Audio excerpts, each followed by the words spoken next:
আজকে তো লাল লাল ঝাল ঝাল মাটন নেই সামনে, আজকে সব আছে সব আছে। আজকে কোন দিকে ফোকাস হবে? আজকে মিষ্টিদের দিকে ফোকাস হবে। কালিদির কাছে গিফট দিতে হবে তো। এই যে তোমরা দুইজনা রান্না করে খাবে।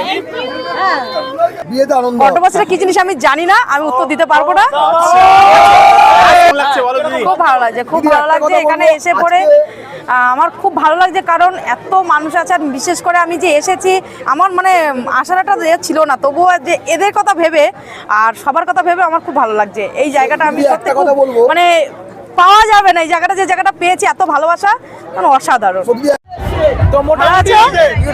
দাদা এই যে আমার দায়িত্ব দিয়েছিল, এই যে দায়িত্ব দিদি কেমন আছো? আসো, ভালো আছো? খুব ভালো। ওদের আসতে